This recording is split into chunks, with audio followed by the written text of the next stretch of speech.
अस्सलाम वालेकुम दोस्तों, मेरा नाम है लियो मिस्टर हमेशा की तरह मौजूद है दाऊद और आप देख रहे हैं जिस वक्त हमारा शो क्योंकि बात करने जा रहे हैं। बात करेंगे जी आज आपके साथ ओमान और इंडिया के दरमियान जो मुकाबला जारी और सारी था, वो मुकाबला जो इख्तिताम पजीर हो गया और क्या कमाल किस्म का जो आज ओमान ने दोस्त ओमान क्या सुपर किस्म की उन्होंने जो इंडिया के अगेंस्ट बैटिंग की है।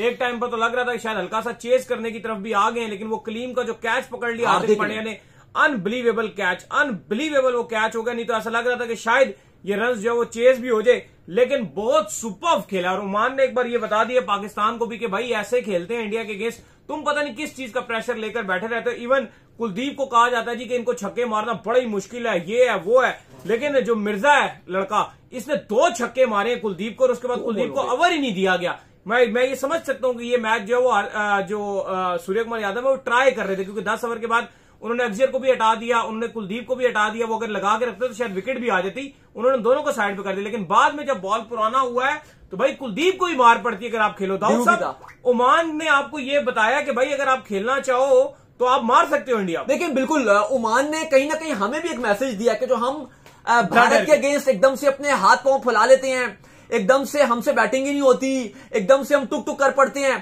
पहले तो यह कि उन्होंने अपनी विकेट्स इन हैंड रखी। सबसे पहले तो आप ये देखो कि उन्होंने अपनी विकेट्स इन हैंड रखी और बाद में एक टाइम पे शायद लग रहा था कि यार ये मैच तो इंडिया 1 साइडेड जीत रहा है, लेकिन उसके बाद जब ओमान की तरफ से मिर्जा और कलीम ने अपना बल्ला घुमाया, यकीन मानिए एक टाइम पर अर्शदीप भी, क्योंकि वो इतना बेंच कर रहे थे, मैच नहीं खेल रहे थे, चंगी भली मार मारी, वो भी परेशान हुए, हर्षद राणा भी परेशान हुए। कुलदीप यादव पे जिस तरह से अटैक किया गया, छक्का, उनको 2 छक्के लगातार मारे। एक टाइम पे तो ये मैच इंडिया के हाथ से लग रहा था कि तराजू की तरह मैच यूं यूं जा रहा है, लेकिन जिस तरह से अली साहब वो हार्दिक पांड्या ने कैच किया, एक वो जो नवाज ने यूएई के अगेंस्ट कैच पकड़ा था, वसीम उनके कप्तान थे, वो मैं बोलूंगा कि बेहतरीन कैच था। और ये आज जो हार्दिक पांड्या ने बाउंड्री में कैच पकड़ा, मैं और आप बात कर रहे थे कि हार्दिक पांड्या का वो जो कॉन्फिडेंस लेवल है ना अली साहब, वो आसमानों को छूता है, चाहे वो फील्ड करते हुए या बॉलिंग करते हुए। और बड़ा इंपॉर्टेंट उनसे जो 19वां ओवर डलवाया था, वो बड़ा इंपॉर्टेंट ओवर था, 40 रन चाहिए थे 12 बॉलों में, क्योंकि रिदम था उनके पास, ओमान के पास।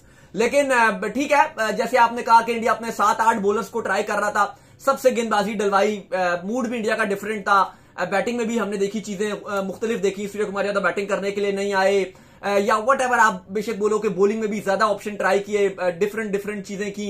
इवन हम देखते हैं कुलदीप थोड़ा पहले आते हैं, उनको भी ओवर बचा लिए गए, पार्ट टाइमर्स को भी ट्राई किया गया। लेकिन ये सब बातें एक तरफ है, लेकिन आप ओमान से क्रेडिट नहीं ले सकते कि ओमान ने जिस तरह से फाइट की, बिलखुसूस हम इसलिए ये बात कर रहे हैं कि हम बहुत डरते हैं हमारे बैट्समैन, क्या हमारे कप्तान आगा हो जाए, साइम अयूब हो गए, हसन नवाज हो गए, हम थोड़ा सा खौफ का शिकार होते हैं। लेकिन ओमान की तरफ से भी ये कलीम है, ये भी पाकिस्तानी बॉर्न है, ये आपके मिर्जा, ये भी पाकिस्तानी बॉर्न है, ये कोई युगांडा में पैदा नहीं हुए या कोई अमेरिका के नहीं है, लेकिन उन्होंने तो कोई नहीं डरा। लेकिन जो इंटेंट दिखाई है उन्होंने कि भाई आपको डरना नहीं है, आप पता नहीं घबराते क्यों इंडिया के साथ, क्यों आपके हाथ पांव फूल जाते हैं। उन्होंने बताया कि यार अच्छा मैच होगा और हम अच्छी परफॉर्मेंस दिखाएंगे अगर हम लड़ेंगे।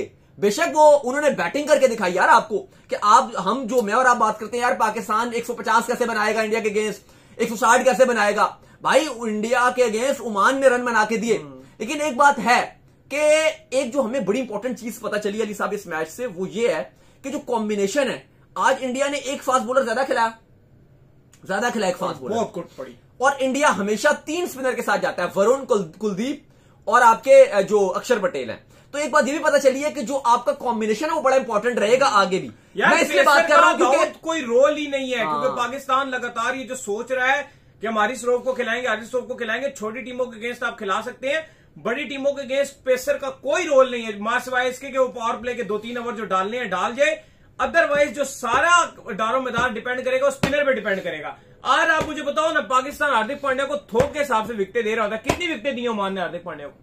आउट क्लास किया होता, बाद में चलो मिल भी गई, लेकिन पहले तो शुरू में तो बिल्कुल वो नहीं थी। आप तो पहले ओवर कर दिया, आप तो पहले ओवर से ही निकालना शुरू हो जाते हो विकेट। आपको तो स्टार्ट में आप साइम जो आपके 0 पे दे देती है विकेट, आप तो अलग ही माहौल पे नजर आ रहे होते हो। लेकिन अली साहब सबसे बढ़कर इंपॉर्टेंट आपको ये बात करनी पड़ेगी कि ओमान ने पाकिस्तान को कम से कम ये सबक तो दिया आज कि आप जो इंडिया के अगेंस्ट डर के रो के 127 बनाते हो, आप भी थोड़ी अगर बहादुरों वाली क्रिकेट खेलो तो आप इस इंडियन टीम को हरा सकते हो। बेशक इंडिया ने एशिया कप में अनबीटेबल है, इंडिया एशिया कप के पॉइंट्स टेबल में नंबर 1 नजर आ रही है। अगर आप दोनों ग्रुप्स भी उठाओ, इंडिया फिर भी आपको टॉप पे नजर आती है, क्योंकि जो नेट रन रेट है उनका, श्रीलंका ने दूसरे ग्रुप में टॉप किया है, इंडिया ने हमारे ग्रुप में, इंडिया, पाकिस्तान और जो ओमान और ये यूएई है, इस ग्रुप में टॉप किया।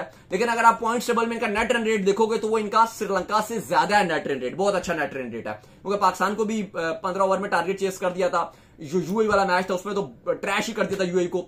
आज भी चलो ये जीत गए, तो जो इनका नेट रन रेट है वो श्रीलंका से ऊपर है। तो ओवरऑल अभी तक इंडिया अनबीटेबल रही है। आज चलो उन्होंने अपनी डिफरेंट चीजें भी ट्राई की, वो भी ठीक है। बैटिंग में सूर्या नहीं गए, बॉलिंग में बुमराह नहीं खेले, वरुण नहीं खेले, फिर वो 8 बॉलर ट्राई किए। मैं बात कर रहा हूँ, एक बात कर रहा हूँ। अब तो जो होगा वो सुपर 4 में जो है वो डिपेंड करेगा। लेकिन आज ओमान ने एक चीज आपको ये बता दी है कि भाई इंटेंट से खेलो, पॉजिटिव माइंडसेट से खेलो तो रन होते हैं, वो किसी भी टीम के अगेंस्ट रन होते हैं। कुलदीप को इतना भी अनप्लेबल नहीं है कि आप उसको जो है छक्के नहीं मार सकते। अगर आपका दिन अच्छा चल रहा है और आप जो है वो अपने आप को कॉन्फिडेंस में अपने आप को बैक करोगे तो कुलदीप को भी छक्के लगते हैं। और मैंने एक और चीज भी देखी है कि आप जो सीधे सीधे टॉस जीत के बैटिंग के लिए जाते हो, अगर आप बॉलिंग करो तो आप जैसे इंडिया बॉलिंग करता है, आज इंडिया ने अपनी टेस्ट करना था तो उन्होंने बैटिंग की। बाद में ड्यू आता है, स्पिनर का रोल भी मिनिमल होता है, बाद में स्पिनर भी फंसते हैं। कल भी देखा था इसी ग्राउंड में जो है वेल लगे को 5 छक्के मार दिए थे, चेस किया ना। और बाद में देखो टारगेट चेस किया ना, श्रीलंका ने चेस किया। आज ओमान चलो छोटी टीम थी, अगर कोई अच्छी टीम या बड़ी टीम होती वो चेस कर जाती। अगर यहाँ पे कोई श्रीलंका होती या कोई बांग्लादेश की टीम होती और इस तरह का उनको स्टार्ट मिला होता, वो चेस कर जाते, वो कर जाते चेस। तो आपको भी चेस करना है, थोड़ा सा गैरत खाएं, थोड़ा सा अपने आप को झंझोड़ें कि भाई हो गया, हार गए एक मैच। लेकिन अली साहब जो आज का मैच था काफी, अगर आप देखो पहले इंडिया ने बैटिंग की, 188 बोर्ड पे लगाया, अभिषेक शर्मा की बैटिंग देखने को मिली, वो हर मैच में अच्छा स्टार्ट देते हैं, लगातार अच्छा कर रहे हैं। फिर तिलक वर्मा ने या संजू सैमसन का 50 देखने को मिला, या चलो एक इंडिया ने एक अच्छा डिसेंट टोटल बोर्ड पे लगाया। लेकिन आप ओमान की अगर आप बात करो, शुरू में तो शायद लगा कि चलो अच्छा स्टार्ट लिया, फिर थोड़ा सा जब गेम और आगे आगे चलना शुरू हो गई, एक आउट के बाद भी चल रहा था, तो ऐसा लगा कि शायद ये चेस के लिए नहीं जा रहे, ये बस अपना पूरा पारा कर रहे हैं। लेकिन हमने देखा कि जब 13-14 ओवर गुजरे तो उसके बाद ओमान को थोड़ा सा रियलाइज हुआ कि नहीं भाई हम भी इस मैच को जीत सकते हैं। और फिर ओमान की तरफ से हमने देखा कि मिर्जा और कलीम ने चार्ज किया, वो बड़ा इंपॉर्टेंट और बड़े मजेदार टाइम था, जो हम मिड में भी बात कर रहे थे, मिड शो में भी, कि ओमान को थोड़ा सा चार्ज करना पड़ेगा, थोड़ा करीब आना पड़ेगा एटलीस्ट। वो ओमान ने जो हमारी बात थी वो पूरी की, कि हम डिमांड कर रहे थे कि ओमान एटलीस्ट लड़कर हारे, हारना तो है लेकिन लड़कर हारे, वो ओमान ने किया। लेकिन ओमान ने जाते जाते मुझे लगता है कि कलीम और मिर्जा ने हमें एक मैसेज जरूर दे दिया कि ऐसा नहीं है कि आप इंडिया को हरा नहीं सकते, इंडिया के अगेंस्ट आपको थोड़ी पॉजिटिव इंटेंट से खेलना पड़ेगा। वो हमसे बेहतर बैटिंग करके गए, मुझे सिर्फ एक चीज नजर आई कि वो बेखौफ होकर खेले। बिल्कुल ऐसा ही है, जो ओमान के खिलाड़ी थे वो बेखौफ होकर खेले। आपके खिलाड़ी चाहे वो साइम अयूब हो, चाहे वो सलमान अली आगा हो, चाहे वो हसन नवाज हो, या बाकी XYZ कोई भी खिलाड़ी हो, वो डर के खेलते हैं इंडिया के अगेंस्ट। कुलदीप को देखते साथ ही उनके हाथ पांव फूल जाते हैं, वो खौफ का शिकार हो जाते हैं। ऐसा ही तो आपको खौफ का शिकार नहीं होना, आपको अच्छी क्रिकेट खेलनी है, आपको बगैर डरे इंडिया के साथ संडे को मैच में खेलना है। सुपर 4 है, इंडिया के ऊपर भी ऐसी बात नहीं है कि अगर इंडिया पाकिस्तान का मैच दोनों टीमों पे प्रेशर होता है, नहीं, आप हम ज्यादा लेते हैं। आप थोड़ा सा इंडिया को प्रेशर में लेकर तो जाएं।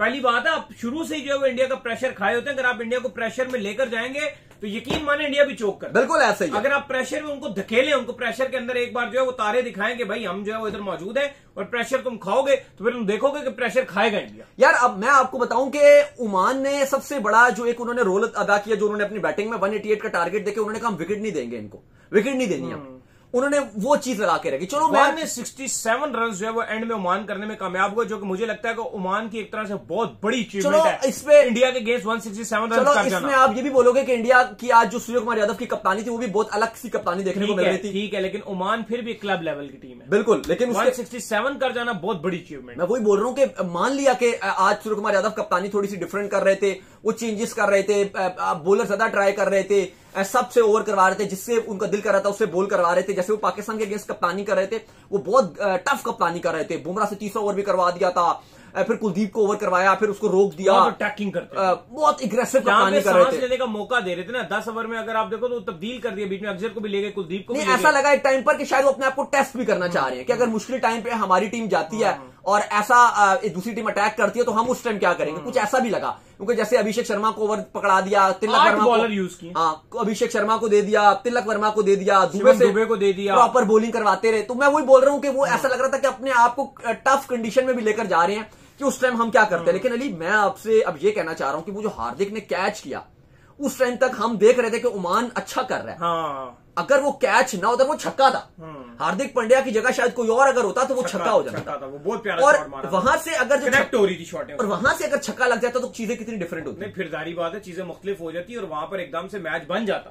तो एकदम से मैच पीछे आता, उसके बाद भी 2 बॉलें रहती थी, कोई ना कोई बाउंड्री उनपे भी आती तो चीजें बन सकती थी। लेकिन इंडिया ने एक चीज तो आपको बता दी है कि भाई आप उनके खिलाफ अगर एग्रेसिव खेलो, पॉजिटिव इंटेंट के साथ अगर आप उनके खिलाफ खेलो तो रन आते हैं भाई। यार ये बात आपको माननी पड़ेगी कि आपको इंडिया के अगेंस्ट बहुत ज्यादा खौफ का शिकार नहीं होना, आपको इंडिया के अगेंस्ट डर के अगेंस्ट डरना नहीं है, क्योंकि और अपनी विकेट्स जल्दी नहीं देनी। अगर आप, यार मैं वही बात करूं कि अगर आप 10 से 12 ओवर अगर आप थोड़ा सा 70 भी कर लो ना, 10 सारी विकेट्स ऐसी हैं कि अगर आप 10-12 तक अपने ओवर्स को रोकोगे तो आप रन बनाते हो। ओमान एक टाइम पे मैं और आप बोल रहे थे ना कि बड़ा बोरिंग मैच चल रहा है, ओमान सिर्फ टाइम वेस्ट कर रहा है, ओमान सिर्फ वेस्टेज ऑफ टाइम है यहाँ पे, इंडिया जीता हुआ मैच है। लेकिन एक टाइम पे 12 ओवर के बाद उन्होंने गेम में पलटाव लाया, गेम में उन्होंने तब्दीली लेकर आए, उन्होंने बताया कि नहीं हम यहां से वापसी कर सकते हैं। अब वो ठीक है, ओमान एक छोटी टीम है और इंडिया जिस तरह की टीम है, अनबीटेबल टीम है। आकाश चोपड़ा का बयान ये आया था कि भाई इंडिया को तो एशिया कप खेलना ही नहीं चाहिए, कोई मुकाबला ही नहीं है किसी भी टीम का, साउथ अफ्रीका को डाल दिया जाए या इंडिया ए को साथ डाला जाए, या बाकी सब भी बात कर रहे हैं, पाकिस्तान में भी ये एक्सिक्यूटर बात कर रहे हैं कि यार इंडिया की टीम बहुत स्ट्रांग है, और ठीक भी है, ये मानने वाली बात भी है कि अगर ऐसा टीम देखो, इनके पास स्पिन पूरा है, कंडीशन इनको पता है कि उसके हिसाब से हम 3 स्पिनर खिलाएंगे, बैटिंग इनकी बहुत नीचे तक है, हार्दिक पांड्या जैसे आपके पास ऑलराउंडर हैं, शिवम दुबे या आपको हार्दिक पांड्या, अक्षर पटेल आपको बैटिंग में डेप्थ देते हैं निचले नंबरों पे भी आकर।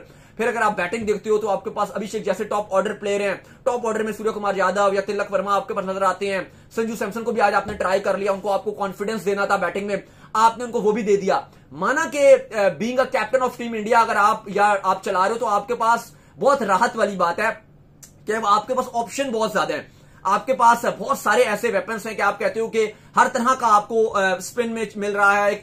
11 अगर आप इनकी देखते हो बहुत वैरायटी है, कुलदीप जैसे अटैकिंग ऑप्शन है, अक्षर पटेल जैसे हैं कि जो बॉलर मौजूद है जो पावर प्ले में भी बॉलिंग कर लेगा, मिडिल ओवर्स में भी बॉलिंग डाल देगा, वरुण जैसे मिस्ट्री स्पिनर मौजूद है। लेकिन हम आपसे बात कर रहे हैं कि ऐसा नहीं है कि इंडिया टीम हार नहीं सकती, अगर आप थोड़ा सा सेंसिबल होके खेलो, हम अगर अपने हाथ पांव ना फुला लें इंडिया को देखकर, एकदम से खौफ का शिकार ना हो जाए। एट द एंड बैट और बॉल की गेम है, जैसे कुलदीप यादव या बाकी सूर्य कुमार यादव से पूछा गया पाकिस्तान के अगेंस्ट मैच क्या प्रेशर है, उन्होंने कहा एट द एंड ये बैट और बॉल का मुकाबला है और हम इसको नॉर्मल लेके चलते हैं। आप भी नॉर्मल लेके चलो ना, आप भी इसको नॉर्मलाइज करो। ओमान ने भी नॉर्मलाइज किया, इस मैच में नॉर्मलाइज किया, क्या ठीक है इंडिया ठीक है, उन्होंने चेंजेस किए हुए थे, मैच ना इंडिया के लिए इंपॉर्टेंट है ना ओमान के लिए इंपॉर्टेंट है, ओमान ऑलरेडी बाहर हो चुका है, इंडिया ऑलरेडी क्वालिफाई कर चुका है, किसी के लिए इंपॉर्टेंट नहीं था।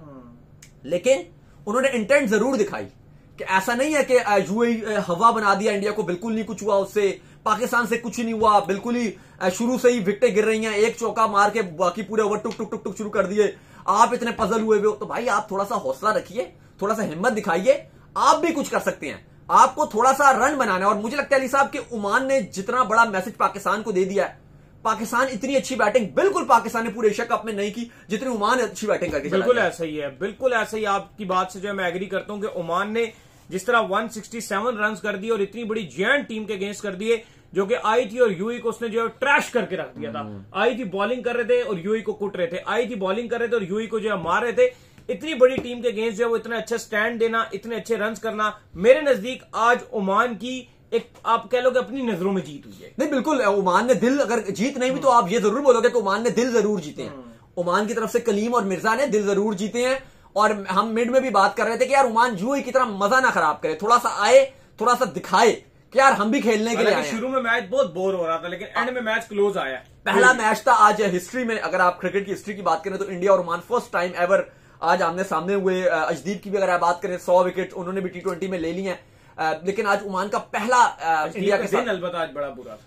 यार मैं आपसे अजदीप की बात कर भी रहा था कि उसके साथ अगर आप इंडिविजुअली अगर आप अजदीप की बात करो तो उसके साथ तो ज्यादती भी हुई है ना। चलो आप बेशक बोलोगे कि यार उसकी जगह नहीं बन पा रही थी, कॉम्बिनेशन टीम इंडिया का ऐसा था, टेस्ट में आपने उसको रखे रहे, इंग्लैंड लेके जाके आपने उसको बेंच करवाया, पूरा आपने बेंच कराया।